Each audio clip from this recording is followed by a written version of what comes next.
नमस्कार दोस्तों, राधे राधे। आज आपको सबसे पहले दर्शन कराती हूँ गोविंद देव जी महाराज के। और कैसे हैं आप सब? आशा करती हूँ कि आप सब ठीक होंगे, खुश होंगे, स्वस्थ होंगे। तो जी मैं आपसे शेयर कर रही हूँ अपना इवनिंग रूटीन। और मैं इतने दिनों से कोई वीडियो नहीं डाल रही थी क्योंकि मेरा छोटा वाला बेटा तो जी मैं बाबू शाम को गिर ही गया दूध था, इस मंगवाती वजह हूँ। से मैं ओनली उसी एक में टाइम ही बिजी दूध थी। आता है मेरे। लेकिन वो अब तो मैं इसको गर्म बिल्कुल करने ठीक के है, चुस्त लिए है, दुरुस्त है, गैस भगवान की पे कृपा से। चढ़ा दूँगी और फिर बाद में मैं चाय बनाऊँगी। और अब इसको क्या है कि ये केटली होती है दूध की, उसको साथ की साथ धो के रख देती हूँ, नहीं तो इसमें स्मेल आने लग जाती है। ऐसे कच्चे दूध की सी गंध आने लग जाती है इसके अंदर से। इसी को साथ के साथ ही बढ़िया साबुन से धो के और इसी को वापस चढ़ा रख देती हूँ मैं। तो इसमें फिर स्मेल आने का डर नहीं रहता है। और बाद में फिर इसका पानी सूखने के बाद में इसको सीधा करके रख देती हूँ जिससे स्मेल ना आए। और मैं अब बनाऊँगी चाय क्योंकि वो जग गए हैं, अब वो सो रहे थे। तो मैंने तो वैसे पहले चाय बना के पी ली थी, लेकिन उनके लिए थोड़ी सी चाय बच गई थी। तो फिर मैंने सोचा क्यों ना अभी इनके लिए चाय बना दूँगी। इसी चाय के अंदर थोड़ा सा दूध डाल दूँगी और इसी चाय को वापस रिफ़्रेश कर लूँगी, तो चाय हो जाएगी। थोड़ा सा इसके अंदर दूध डाल दूँगी और फिर यही चाय बन जाएगी। और मैं अब कर लेती हूँ साथ के साथ सब्ज़ी की तैयारी। आज मैं बनाऊँगी भिंडी। और भिंडी को वैसे मैं पहले छोटे छोटे टुकड़ों में काट लेती थी, लेकिन अभी जो भिंडी आ रही है इस सीज़न में, तो उसमें कुछ ऐसी आ रही है जैसे कोई उसमें कीड़े लगे हुए होते हैं और ऐसे अजीब सी भिंडियाँ आ रही है। तो इसको लंबे लंबे टुकड़ों में ही काट रही हूँ। उससे क्या पता चल जाता है भाई इसमें भिंडी में क्या परेशानी है, कोई कीड़े तो लगे हुए नहीं हैं, कि अंदर ख़राब तो नहीं हो रही है। तो इस वजह से इसके लंबे लंबे टुकड़े काट लूँगी। और लंबे लंबे टुकड़े कटने से उसे फ्रेश भी दिखती है ये सब्ज़ी। और अब बन गई है मेरी चाय। और मेरे जेठ जी का लड़का कन्नू वो भी आ गया, तो फिर मैंने सोचा कि उन्हें उसको भी चाय दे दूँ। और थोड़ी सी आधा सा कप मैं ले लूँ, तो उससे क्या है कि साथ के साथ उनके साथ चाय का काम हो जाएगा मेरा। और थोड़ी सी उसको भी डाल दूँगी, हम दोनों आधा आधा कर लेंगे और उनको दे दूँगी। तो ये चाय का काम हो गया। और अब ये दूध गर्म कर रही हूँ मैं। और अब ये दूध गर्म भी हिला के रख दूँगी इसको, तो थोड़ी देर में दूध हो जाएगा गर्म। अब ये गर्म हो गया है मेरा दूध। अब मैं सब्ज़ी बनाने के लिए चढ़ा चुकी हूँ अभी ये कढ़ाई। और लहसुन छिल लूँगी जब तक मेरा तेल गर्म हो जाएगा। और लहसुन छिल के और इसके अंदर 2 हरी मिर्च डालूँगी मैं, इसी साइज में काट के।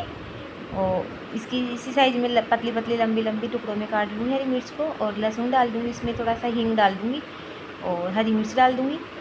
और उनको थोड़ा सा पका के और फिर उसके अंदर थोड़ी सी ऊपर से डालूँगी फिर मैं हल्दी, क्योंकि हल्दी पक जाती है तो फिर उसमें भिंडी डालते हैं तो वो अच्छे से मिल जाती है उसके अंदर। पहले मैं हल्दी तेल में ही पका के डालती हूँ और फिर उसके अंदर कुछ भी नहीं डालती हूँ, क्योंकि अगर उसके अंदर हम नमक डाल देंगे तो वो क्या है कि ये एक तरीके से ये लार छोड़ देती है भिंडियाँ, तो फिर वो लसीली लसीली सी वो अच्छी नहीं लगती है।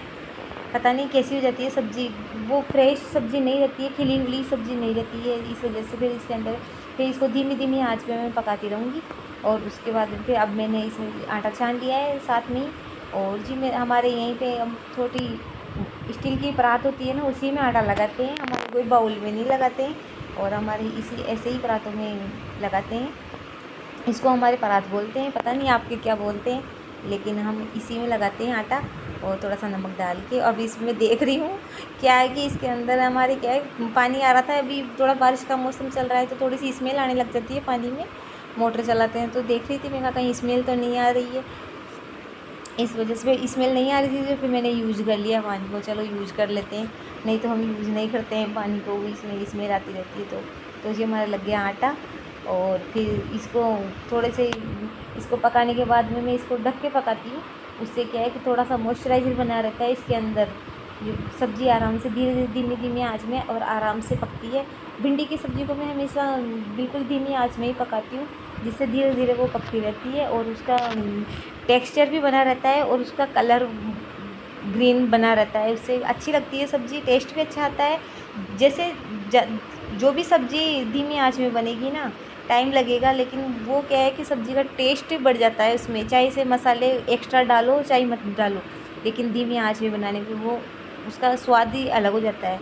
और मैं ये साथ के साथ ये यूवी के स्कूल के टिफ़िन उनको धो धुआ के यहीं रख दी थी मैं, तो अब उसको वहीं पे ऊपर रख देती हूँ। तो उससे क्या है कि सुबह मेरे को बिल्कुल ईजी रहता है कि यहीं से टिफ़िन उठा के और यहीं पे पैक कर देती हूँ, कहीं रखती नहीं हूँ, मैं सामने ही रखती हूँ, तो यहीं से ले लेती हूँ और यहीं टिफ़िन पैक कर देती हूँ इसका। और मेरी सब्ज़ी अब तैयार होने वाली है, और साथ के साथ में इनके ये बर्तन जितने भी हो रहे हैं साथ के साथ धो लेती हूँ। नहीं तो क्या है, फिर वो क्या है, सारे बर्तन थोड़े थोड़े चुट-पुट करके सारे बर्तन सिंक में इकट्ठे हो जाते हैं। और अब मैं सब्ज़ी बनाने के बाद में अब रोटी बनाने की तैयारी कर रही हूँ। हाँ, अब बना ही लेती हूँ रोटी, और बच्चों को भी साथ के साथ ही खिला दूँगी। तो क्या है कि शाम को बच्चे भी नाश्ता कर लिए थे थोड़ा बहुत, और मैं भी नाश्ता कर ली थी, तो ज़्यादा भूख नहीं थी, तो फिर मैंने आटा कम ही लगाया, अभी कम ही रोटी बनाएंगे। बच्चे भी एक रोटी खा के रह गए और कोई नहीं खाया कुछ भी।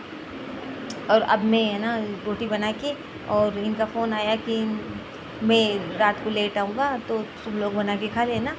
जो हमने भी, चलो ठीक है, हमने पूरा खाना बनाया और हम खा ही लेंगे हम तो बच्चों के साथ में मिल के, नहीं तो क्या करें फिर, उनका इंतज़ार कर नहीं सकते, रात को बहुत लेट तक आएंगे, 11-12 बज जाएंगे उनको आने में।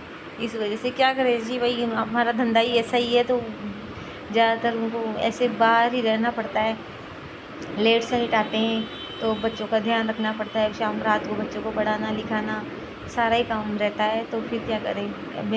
अब रोटी एक साथ ही सेक दूँगी, वो आएंगे तब गरम करके दे दूँगी उनको, तो फिर वो खा लेंगे। आपको सामने जार दिख रहा होगा पानी का, तो पीने के लिए मैं पानी आर ओ का ही मंगवाती हूँ। इसका डर रहता है नल में कब पानी गंदा आ जाए, कब बारिश आ जाए, कब गंदा पानी आ जाए, इसका कोई पता नहीं रहता। और क्या है कि थोड़ा सा पाइपलाइन में इनमें कोई मिस्टेक हो रही होगी, तो निगम वाले देख भी रहे हैं, चेक भी कर रहे हैं, लेकिन अभी मालूम नहीं चल रहा कहाँ से गंदा पानी आ रहा है। तो इस वजह से अब जब तक आर ओ का ही पानी मंगाती हूँ, और ये जार उसी का रखा हुआ है, तो अब इसको सुबह में पानी के चरे में डाल के और फिर उसमें डालूँगी, इसको अभी नहीं डालूँगी। और मेरी बन गई है रोटी अब, और मैं अब इसकी सफाई कर लूँगी गैस की, और आटे की परात को धो के और रख दूँगी मैं। अब मैंने उसको धो दिया है, तो अब गैस के यहाँ पे पोछा वोछा लगा के रात को मैं साथ के साथ ही साफ़ करके रख देती हूँ इसको।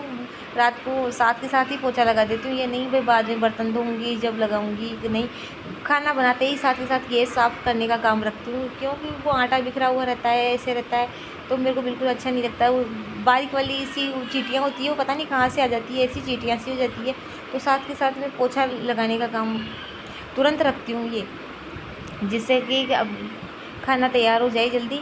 और अभी ये खाना मेरा बन गया है, और अब मैं खाने की प्लेट लगा लूँगी हमारे लिए। अब ज़्यादा भूख तो नहीं है, लेकिन अब खाना तो खाना ही है जी।